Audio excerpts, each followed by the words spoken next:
ദൈവത്തിന് സ്തോത്രം. ക്രിസ്തുവിൻ്റെ ഉയിർത്തെഴുന്നേൽപ്പ് അംഗീകരിക്കാൻ അപ്പോസ്തലൻ തോമസിന് ആദ്യം ബുദ്ധിമുട്ടുണ്ടായിരുന്നു. അദ്ദേഹം സംശയ പ്രതിസന്ധിയിലായിരുന്നതുകൊണ്ട് ഉയിർത്തെഴുന്നേറ്റ ക്രിസ്തുവിനെ കുറിച്ചുള്ള ശിഷ്യന്മാരുടെ സാക്ഷ്യം വിശ്വസിക്കാൻ കഴിഞ്ഞില്ല. അതൊരു അപൂർവ കാര്യമല്ല. ക്രിസ്തുവിൻ്റെ അത്ഭുത പ്രവൃത്തികളും ക്രൂശിലെ പരമയാഗവും ഉയിർത്തെഴുന്നേൽപ്പുമൊക്കെ വായിച്ചും കേട്ടുമറിഞ്ഞ നമ്മളും പലപ്പോഴും സംശയ പ്രതിസന്ധികളുടെ ചുഴിയിൽ വീണുപോകാറുണ്ട്. ഡൗട്ടിംഗ് തോമസ് ബിലീവിംഗ് തോമസായി മാറിയതിൻ്റെ വിസ്മയ സാക്ഷ്യമാണ് യോഹന്നാൻ 20-ാം അധ്യായത്തിൽ രേഖപ്പെടുത്തിയിരിക്കുന്നത്. തോമസ് അടിയുറച്ച ക്രിസ്തുഭക്തനായിരുന്നു. തോമസിന്റെ സുധീര വിശ്വാസം വെളിപ്പെടുത്തുന്ന ഭാഗമാണ് യോഹന്നാൻ 11-ാം അധ്യായം 16-ാം വാക്യം. ദിദിമോസ് എന്ന തോമസ് അപ്പോൾ മറ്റ് ശിഷ്യന്മാരോട് പറഞ്ഞു, അവനോടൊപ്പം മരിക്കാൻ നമുക്കും പോകാം. അവിശ്വാസവും അസ്ഥിര വിശ്വാസവും മൂലം ദൈവം ആരെയും തള്ളിക്കളയില്ല. അതൊക്കെ ദൈവിക പദ്ധതിക്കായി ദൈവം രൂപാന്തരപ്പെടുത്തും. അതാണ് തോമസിന്റെ സംശയം നമുക്ക് പറഞ്ഞു തരുന്ന വലിയ ആത്മീയ മർമ്മം. കർത്താവ് തോമസിനെ വിശ്വാസത്തിൽ ഉറപ്പിച്ച സംഭവത്തിൽ നിന്ന് നമ്മൾ പഠിക്കേണ്ട പല ആത്മീയ പാഠങ്ങളുണ്ട്. ഒന്ന്, നമ്മുടെ സംശയത്തെ നമ്മൾ ഒരിക്കലും ഭയപ്പെടരുത്. ജീവിതത്തിൽ കഷ്ടനഷ്ട ശോധനകൾ വരുമ്പോൾ സംശയവും ഭയവുമൊക്കെ ഉണ്ടാകുമായിരുന്നു എന്ന് കർത്താവിനറിയാമായിരുന്നു. അതുകൊണ്ട് ശിഷ്യന്മാരോട് കർത്താവ് മുൻകൂട്ടി പറഞ്ഞു, നിങ്ങളുടെ ഹൃദയം ചഞ്ചലപ്പെടരുത്, ദൈവത്തിൽ വിശ്വസിക്കുവിൻ, എന്നിലും വിശ്വസിക്കുവിൻ. യോഹന്നാൻ 14-ാം അധ്യായം 1-ാം വാക്യം. വിശ്വാസ ജീവിതത്തിലുണ്ടാകുന്ന സംശയങ്ങൾ ക്രിസ്തുവിനെ അടുത്തറിയുവാനുള്ള അവസരങ്ങളായി നമ്മൾ കാണണം. സത്യമറിയുമ്പോൾ സത്യം നിങ്ങളെ സ്വതന്ത്രമാക്കുമെന്ന് കർത്താവ് പറഞ്ഞു. തിരുവചനത്തിൻ്റെ അർത്ഥങ്ങളുടെ ആഴങ്ങളിലേക്കുള്ള നമ്മുടെ അന്വേഷണ യാത്ര തുടരുമ്പോൾ തിരുവചന സത്യം എല്ലാ സംശയങ്ങളിൽ നിന്നും നമ്മെ സ്വതന്ത്രരാക്കും. സംശയത്തിൻ്റെ ഇരുട്ടിൽ നേർവഴി കാണിക്കുവാൻ പ്രാർത്ഥനയോടെ തിരുവചനം തുറന്നാൽ കർത്താവ് സത്യ അറിവിൻ്റെ വെളിച്ചത്തിലേക്ക് വഴി നടത്തും. രണ്ടാമത്തെ കാര്യം, സംശയ പ്രതിസന്ധികൾ ക്രിസ്തുവിൻ്റെ അടുക്കൽ സമർപ്പിക്കണം. തോമസിന്റെ മനസ്സിൽ വൈരുദ്ധ്യ ചിന്തകളുടെ തിരകൾ അടിച്ചുകൊണ്ടിരുന്നു. എന്തൊക്കെയായിരുന്നു ആ വൈരുദ്ധ്യ ചിന്തകൾ? വിശ്വാസവും സംശയവും, പ്രത്യാശയും നിരാശയും, ക്രിസ്തു സ്നേഹവും അശുഭ ചിന്തകളും തോമസിന്റെ പ്രതിസന്ധികളായിരുന്നു. ഇതൊക്കെ പലപ്പോഴും നമ്മുടെയും പ്രതിസന്ധികളാകാറുണ്ട്. അതുകൊണ്ടായിരിക്കാം യൂദയുടെ ലേഖനത്തിൽ ചഞ്ചല ചിത്തരോട് അനുകമ്പ കാണിക്കുവിൻ എന്ന് ഉപദേശിക്കുന്നത്. 1-ാം അധ്യായം 22-ാം വാക്യം. തോമസ് മാത്രമല്ല, ഇയ്യോബ്, മോശ, ഏലിയാവ്, ആസാഫ്, ദാവീദ് തുടങ്ങിയവർ സംശയ തിരമാലകളിൽ ആടി ഉലഞ്ഞവരാണ്. ക്രിസ്തുവിന് വഴിയൊരുക്കിയ വിശ്വാസധീരനായ സ്നാപക യോഹന്നാനും കഠിന സഹനങ്ങളിൽ ഹൃദയമുരുകിയപ്പോൾ വരാനിരിക്കുന്നവൻ നീ തന്നെയാണോ, അതോ ഞങ്ങൾ വേറൊരുവനെ കാത്തിരിക്കണമോ എന്ന് കർത്താവിനോട് ചോദിക്കാൻ 2 ശിഷ്യന്മാരെ പറഞ്ഞയച്ചു. ലൂക്കോസ് 7:19. പക്ഷേ കർത്താവ് യോഹന്നാന്റെ മഹത്വം കുറച്ചു കണ്ടില്ല. സ്ത്രീകളിൽ നിന്ന് ജനിച്ചവരിൽ യോഹന്നാനേക്കാൾ വലിയവനില്ല എന്നാണ് കർത്താവ് പറഞ്ഞത്. സംഘർഷങ്ങളിൽ മുങ്ങിത്താഴുമ്പോൾ നമ്മളും ചിലപ്പോൾ വിശ്വാസത്തിൽ പതറിപ്പോയേക്കാം. ബലഹീനമായ ജഡത്തിൽ സംശയമുണ്ടാവുക സ്വാഭാവികമാണ്.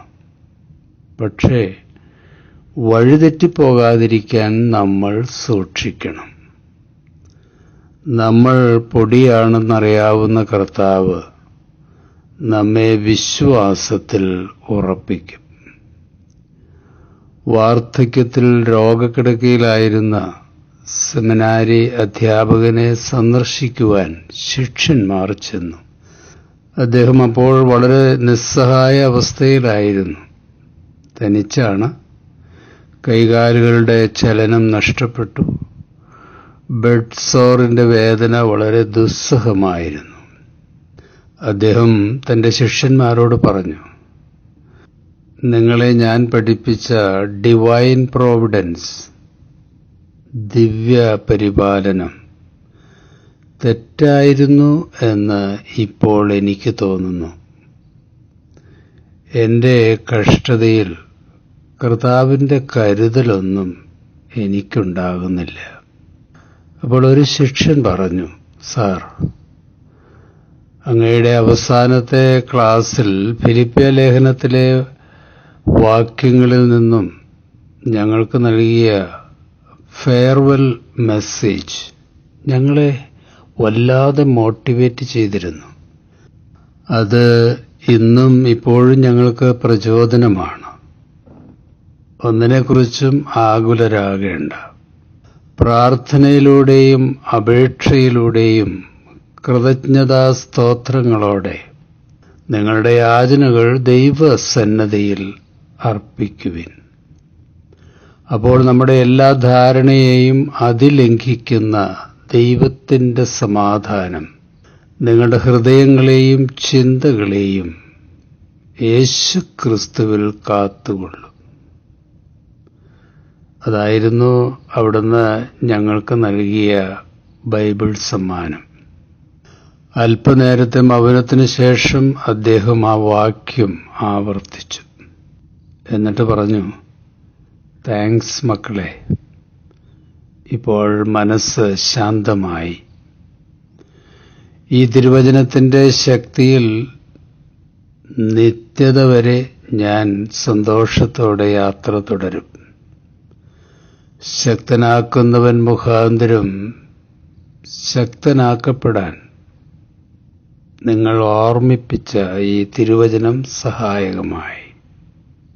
വാസ്തവത്തിൽ നിങ്ങളാണ് ഇപ്പോൾ എൻ്റെ ഗുരുനാഥന്മാർ. സംശയങ്ങളുമായി മൽപ്പിടുത്തം നടത്തരുത്. അവിശ്വാസികളുടെ അടുത്ത് സഹായത്തിന് പോകരുത്. സംശയത്തിൽ ഇടറിയ മനസ്സ് ക്രിസ്തുവിന് സമർപ്പിക്കണം. തിരകളിൽ മുങ്ങിപ്പോയ അല്പവിശ്വാസിയായ പത്രോസിനെ തിരകൾക്ക് മുകളിലൂടെ നടത്തിയ കർത്താവ് നമ്മുടെ സംശയങ്ങളെ ഉറപ്പുള്ള അടിത്തറയാക്കി മാറ്റും.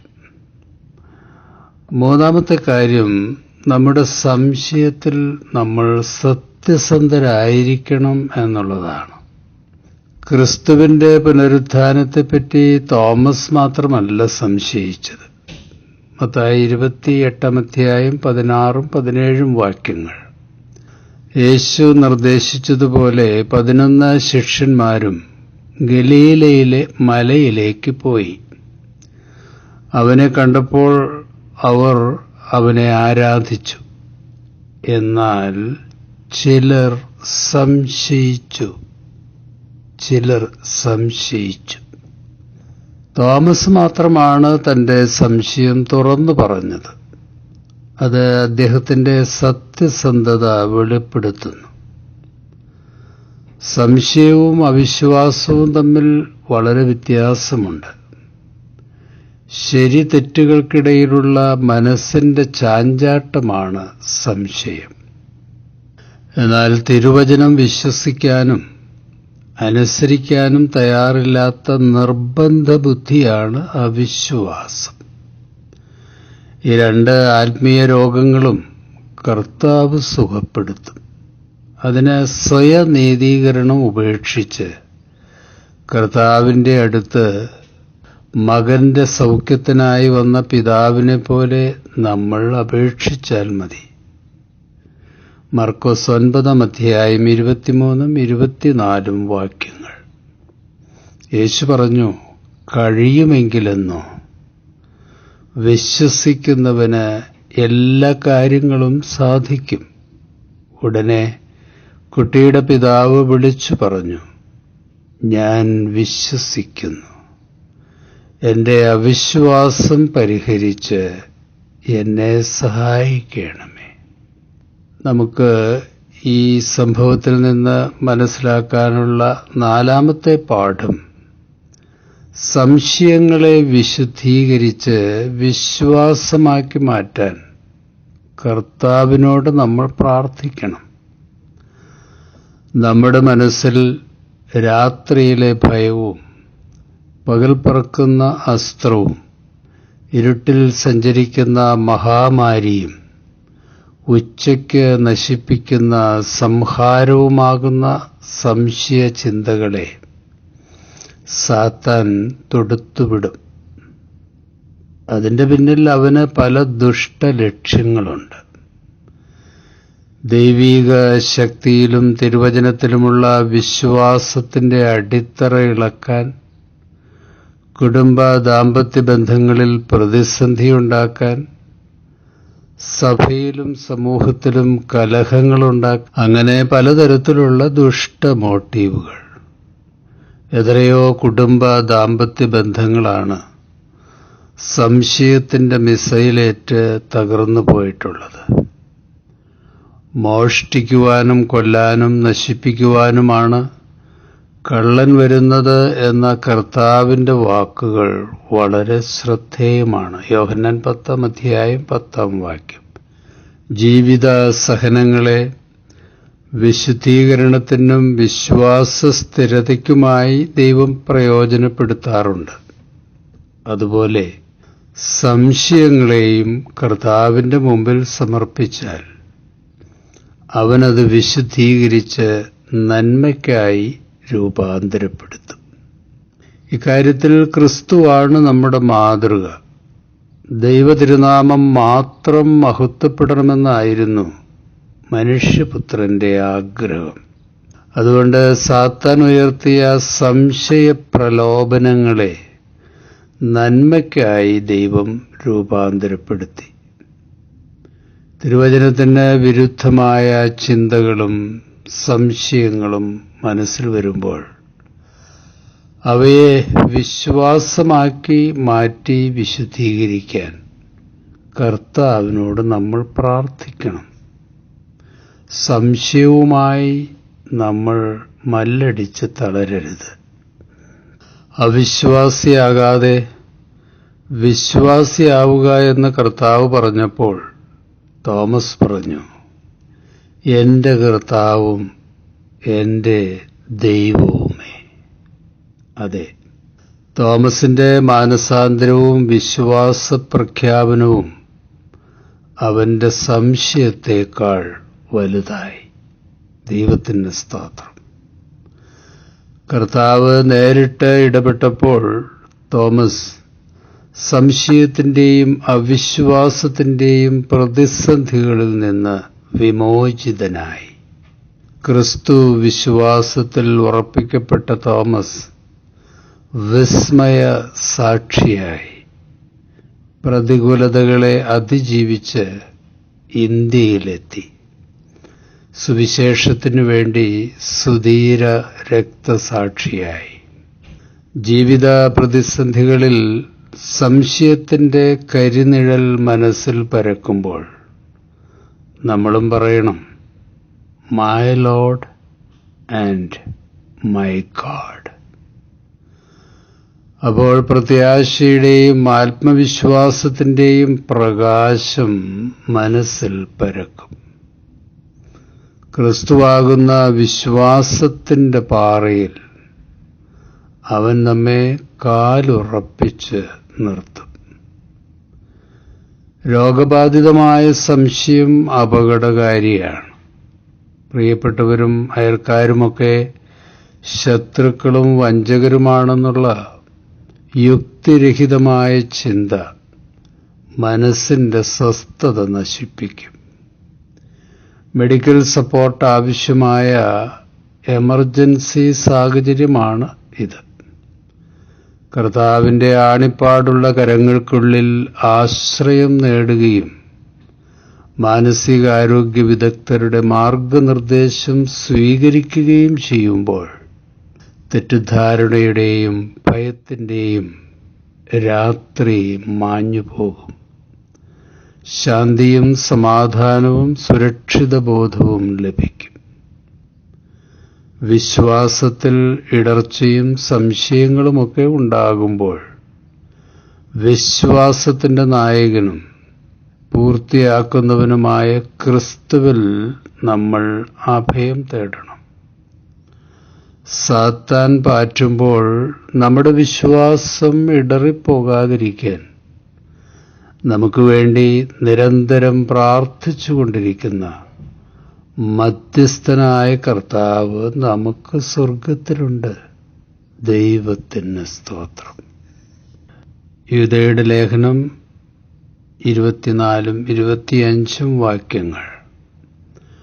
വീഴാതെ നിങ്ങളെ കാത്തുകൊള്ളാനും തൻ്റെ മഹത്വത്തിൻ്റെ സന്നദ്ധിയിൽ നിങ്ങളെ കളങ്കരഹിതരായി സന്തോഷത്തോടെ നിർത്തുവാനും കഴിവുള്ള നമ്മുടെ കർത്താവായ യേശുക്രിസ്തു വഴി നമ്മുടെ രക്ഷകനായ ഏക ദൈവത്തിന് സ്തുതിയും മഹത്വവും ശക്തിയും ആധിപത്യവും സർവകാലത്തിന് മുമ്പും ഇപ്പോഴും എപ്പോഴും ഉണ്ടായിരിക്കട്ടെ. ആമേൻ. ഈ തിരുവചനങ്ങളാൽ ദൈവം നമ്മെ അനുഗ്രഹിക്കട്ടെ, ശക്തീകരിക്കട്ടെ.